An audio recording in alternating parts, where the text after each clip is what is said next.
Hello student, আমার YouTube channel SSC and banking টক্সে তোমাদেরকে সবাইকে স্বাগত জানাই। আমরা এই ভিডিওতে ডিসকাস করব আমি কী করে আইপিএস ক্লার্ক এক্সামে ইংলিশ সেকশানে আউট অফ 28.75 মার্কস ও এসবিআই ক্লার্কে 79.25 আউট অফ 100 স্কোর করেছি। তো সবার আগে আজকে আমরা ইংলিশ সেকশানটা ডিসকাস করব যে কী করে আমরা কম টাইমে আপাতত 20 থেকে 30 দিনের ভিতরে আমরা যদি আজকে মকে যদি 10 থেকে 15 মার্কস পাই, সেটা আমরা কী করে 20 থেকে 25 মার্কস বা 20 মার্কস তুলতে পারি। ইংলিশ সেকশনটা ধীরে ধীরে মার্কস ওঠে, একদিনে হঠাৎ করে ওঠে না, এটা একটা টাইম টেকিং প্রসেস। সবার আগে কটা জিনিস আমাদের জানতে হবে যে ইংলিশ সেকশানে মার্কস তুলতে গেলে কিছু কিছু জিনিস দরকার। যেমন সবার আগে হচ্ছে তোমার একটা স্ট্রং ভোকাব বেস থাকতে হবে।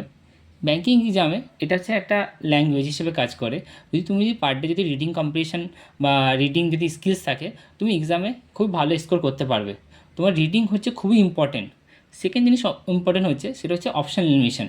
যদি পরীক্ষা হলে 5টা অপশান থাকে, ওর ভিতরে তোমাকে যদি নলেজ থাকে, তোমাকে 2 থেকে বা 3টে অপশান এলিমিনেট করতে হবে, তাহলে তুমি এক্সাম হলে অ্যাটেম্প করতে পারবে।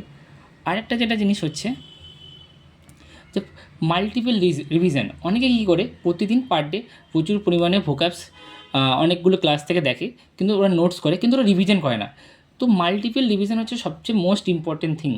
তুমি টপ 100 বা দিনে 500টা টোটাল ভোকাবস করো, কিন্তু ওই ভোকাবসটাও রিভিশন করো। রিভিশন হচ্ছে সবচেয়ে মোস্ট ইম্পর্টেন্ট কম্পিটিটিভ এক্সামে। অনেকে কী করে প্রচুর পরিমাণে নলেজ নেয়, প্রতিদিন নোটস বানায়। তো আমার মতে প্রতিদিন নোটস বানানোটা অতটা ঠিক নয়, ওটা ব্যক্তিগত ব্যাপার।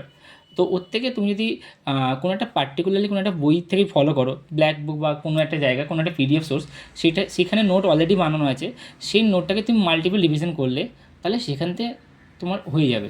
তারপরে আমাদের আরও কিছু ইউটিউব চ্যানেলস বাগেরা তোমরা ফলো করতে পারো।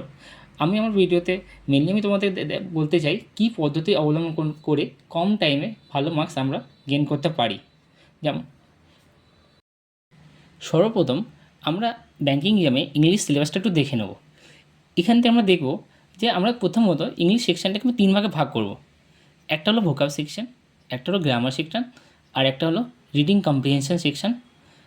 রিডিং কম্প্রিহেনশন ভালো থাকলে প্যারাজাম্বল করা যায়, ভোকাবস ভালো থাকলে তোমার ক্লোজ টেস্ট ফিলার্সে অনেকগুলো হেল্পফুল হয়। আর অনেক সময় পরীক্ষা হলে synonym, antonym, spelling, words of এই কোশ্চেনগুলোতেও আমাদের অনেক ভালো লাভদায়ক হয়। তারপর যদি আমাদের গ্রামার সেকশন যদি আমাদের ভালো হয়, সেখান থেকে আমরা এরার্স অ্যান্ড সেন্টেন্স ইমপ্রুভমেন্ট এই কোশ্চেনগুলো আমরা অ্যাটেম্প করতে পারি। তো আমাদের ভাবতে হবে আউট অফ 30 ইংলিশ সেকশানে কিছু কোশ্চেন সোজা হয়, কিছু কোশ্চেন একটু টাফ হয়। মানে তোমার যদি ভালো নলেজ না থাকে, তুমি প্যারাজাম্বলে কোশ্চেনগুলো অ্যাটেম্প করা খুব চাপ। কিন্তু তোমার যদি অল্প নলেজ থাকে, তুমি টার্গেট করো। যেমন কিছু কিছু স্কোরিং জায়গা থাকে, যেমন স্কোরিং চ্যাপ্টার বলতে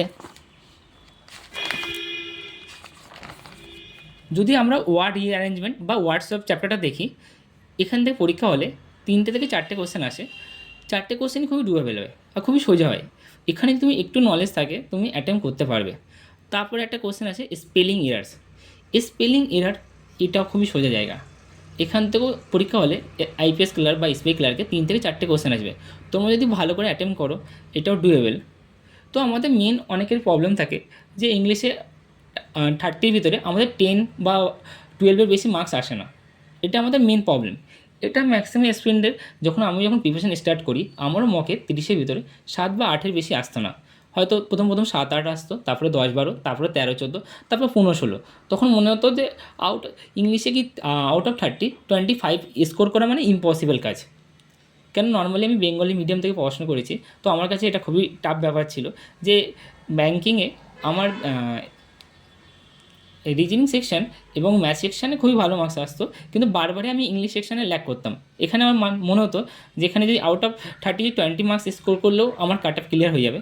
তো এই জন্যই আমার ভিডিওটা বানানো যে আমি কী করে 10 মার্কস থেকে কী করে আমি 30-র ভিতরে 28.75 বানালাম। তো তারপরে আমাদের যেটা ইম্পর্টেন্ট চ্যাপ্টার হচ্ছে সেটা হচ্ছে এরার। অনেকে ভাবে যে ব্যাঙ্কিং এক্সামে এরার মানে প্রচুর টাফ, কিন্তু না। যদি তুমি গ্রামার সেকশানে কিছু চ্যাপ্টার আছে, যেমন হচ্ছে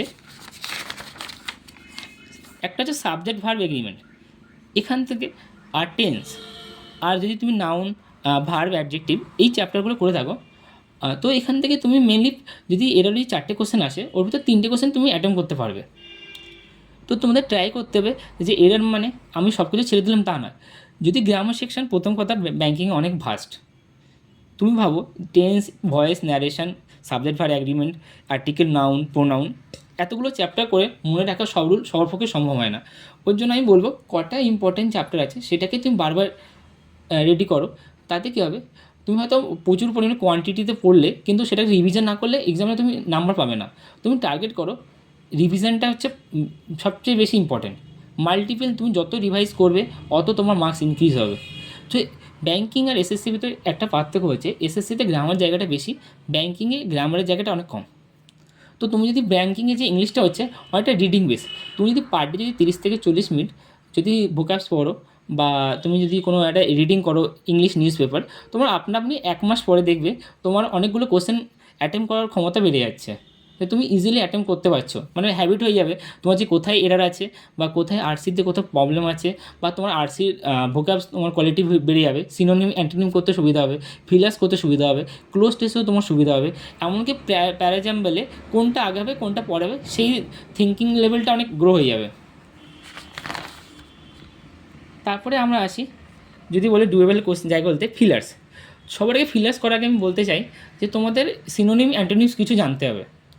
মানে অনেকে ভাবে যে পার ডে আমি সিনোনিম অ্যান্টোনিম ইউটিউব থেকে নোট করছি, কিন্তু দিনের শেষে বা মাসের শেষে প্রচুর পরিমাণে হয়ে যায়। ওর থেকে তোমরা যদি চাও একটা কোনো একটা স্ট্যান্ডার্ড বই সিনোনিম অ্যান্টোনিমের জন্য নিতে পারো। যেমন আমি একটা বই সাজেস্ট করছি, ব্ল্যাক বুক। এই বইটা হচ্ছে খুবই ভালো সিনোনিম অ্যান্টোনিমের জন্য। কিন্তু তুমি যদি বলো যদি আরও যদি প্রবলেম হয়, আমি তোমাদেরকে 10টা বা 11টা পেজের একটা পিডিএফ শেয়ার করতে পারি। ওই পিডিএফ পড়লেই তোমার ব্যাঙ্কিং এক্সামে প্রায় 80% কোশ্চেন কমন পাওয়া যাবে। 10টা বা 11টা পেজ পড়লেই ওই টপ 300 টপ 400 কোশ্চেন পড়লেই সিনোনিম অ্যান্টোনিমস কমন পাওয়া সোজা। যদি মনে হয় যে আমি অনেকটা ফোকাস করতে পারছি না, তাহলে এটা প্রযোজ্য হবে। তারপর একটা চ্যাপ্টার বলি কন্ডিশনাল সেন্টেন্স। মানে if you come I will go, এরম টাইপের এরা যদি আসে সেটা হচ্ছে এক্সামিনারের ফেভারিট। নো সুনার হ্যাড দিয়ে কোশ্চেন, বেয়ারলি, স্ক্যারসলি, এইগুলো দিয়ে কোশ্চেনগুলো প্রচুর পরিমাণে আসে। তো তুমি কন্ডিশনাল সেন্টেন্স এই চ্যাপ্টারটা যদি তুমি অ্যাটেম্প করো, ভালো করে রেডি করে থাকো, এক্সাম হলে এরারে তোমার প্রচুর সুবিধা হবে। তারপরে একটা ইম্পর্টেন্ট আছে ফিলার্স বা ক্লোজ টেস্ট। ফিলার বা ক্লোজ টেস্ট করার সময় আমি বলবো সবার আগে পুরো প্যাসেজটা পড়ে নেবে, পড়ে দেখবে প্যাসেজের টোনটা কী, পজিটিভ না নেগেটিভ। যদি তুমি পজিটিভ বা নেগেটিভ টোন পেয়ে যাও, তারপরে তুমি ফিলার্স করতে যাও, ওয়ার্ডে যদি মিনিংগুলো জানো, তো সবার আগে তুমি সিনোনিম অ্যান্টোনিম হয়তো টপ 300 করে নিলে, তারপরে তোমার ক্লোজ টেস্ট বা ফিলার্স করতে অনেক সুবিধা হবে। এইবারে কি, অনেক সময় পরীক্ষা হলে ক্লোজ টেস্ট ইজি আসে, অনেক সময় টাফ আসে। যদি ইজি আসে তাহলে করতে পারবে, টাফ আসলে খুবই চাপ। তারপরে আমাদের একটা জায়গায় আসবে, আমরা অ্যাটেম্প করবো যে রিডিং কম্প্রিহেনশন। অনেকে ভাবে রিডিং কম্পিটিশন অনেক বড় হয়, কিন্তু তা নয়। রিডিং কম্পিটিশন যদি 8টার থেকে 10টা কোশ্চেন আসলেও তুমি ভালো করে প্যাসেজটা পড়ো, যদি হ্যাবিট থাকে, তুমি এক্সাম হলে 6 থেকে 7 মাস ওখান থেকে স্কোর করতে পারো। যাদের যদি ইংলিশ যদি উইক হয়, আমি বলবো আরসি হচ্ছে তাদের ফেভারিট টপিক হওয়া উচিত, কারণ ওখানে আরসিতে তোমার কোশ্চেন অ্যান্সার লেখা আছে, তোমার জাস্ট ওখান থেকে খুঁজতে হবে, খুঁজে অ্যান্সার করতে হবে। আরসির ভোকাবগুলো পরীক্ষা হলে খুবই সোজা থাকে। তো আমি বলবো আরসিটা অ্যাটেম্প করার চেষ্টা করো এক্সাম হলে। অনেকে আরসিটা ছেড়ে আসে, কিন্তু আরসি ছাড়াটা হলো বোকামি। তারপরে আসি সবচেয়ে মানে আমার মনে হয় ব্যাঙ্কিংয়ের টাফ জায়গা হচ্ছে, সেটা হচ্ছে তোমার হচ্ছে সেন্টেন্স রিঅ্যারেঞ্জমেন্ট বা প্যারেনজাম্বল। এবার সেন্টেন্স রিঅ্যারেঞ্জমেন্টের দুটো ভাগ আছে। অনেক সময় কী হয় যে একটা সেন্টেন্সকে ওরা 4টে বা 5টা ভাগে ভেঙে দেয়, এবিসিডি করে সেটা সাজিয়ে দেয়, সেটা খুবই স্কোরিং জায়গা। কিন্তু অনেক সময় কী হয়, প্যারাজাম্বল আকারে দিয়ে দেয় যে 5টা বা 6টা সেন্টেন্স দিয়ে দিলেও তোমাকে সাজাতে হবে। ওটা টাফ জায়গা, কেন সবাই প্যারাজাম্বল করতে পারে না, প্যারাজাম্বল অতটা স্কোরিং জায়গা নয়। তো ওখান থেকে তোমাকে চেষ্টা করতে হবে প্রথম কোশ্চেন আর লাস্ট কোশ্চেনটা খুঁজে বের করা। মানে প্রথম এবিসিডির ভিতরে প্রথমে স্টার্টিং সেন্টেন্স কী বা এন্ড সেন্টেন্স কী। স্টার্টিং সেন্টেন্স কী করে খুঁজবো, হয়তো কোনো কিছু ইন্ট্রোডাকশন করছে, তার মানে সেটাই ম্যাক্সিমাম টাইম স্টার্টিং সেন্টেন্স হবে। তারপরে অনেক সময় কী হয় যে কোনো কিছু মানে অতএব বা ফাইনাল রেজাল্ট মানে কি, তখনই বোঝা যাচ্ছে এবার জিনিসটা অথর ওটাকে শেষ করছে, তাহলে ওটা হচ্ছে লাস্ট সেন্টেন্স। তোমার সেখান থেকেও তুমি সেন্টেন্স রিঅ্যারেঞ্জমেন্ট বা প্যারাজাম্বল থেকেও তুমি যদি টাফও আসে তুমি 2খানা কোশ্চেন অ্যাটেম্প করতে পারবে। তো এটাই আমার ইংলিশ স্ট্র্যাটেজি, যদি শর্টে বললাম। যদি এরপরে যদি কোনো কারোর ডাউট থাকে ইংলিশে কী করে আমরা ভালো মার্কস পাবো, বা কোনো তোমাদের যদি নোট সংক্রান্ত কোনো কিছু দরকার পড়ে, তাহলে তোমরা আমাকে আমার টেলিগ্রাম চ্যানেলে মেসেজ করতে পারো বা আমার পার্সোনালি কন্ট্যাক্ট করতে পারো, দাদা ইংলিশটা আমি কী করে তাড়াতাড়ি ইমপ্রুভ করবো। কেন ইংলিশ হচ্ছে, তুমি এটা ভেবো না তোমারই প্রবলেম, এটা হচ্ছে ম্যাক্সিমাম অ্যাসপিরেন্টের একটা বড় প্রবলেম। ওর জন্য বলি, যদি তোমার এই ভিডিওটা যদি ভালো লাগলে লাইক করতে পারো, শেয়ার করতে পারো। আর থ্যাংক ইউ।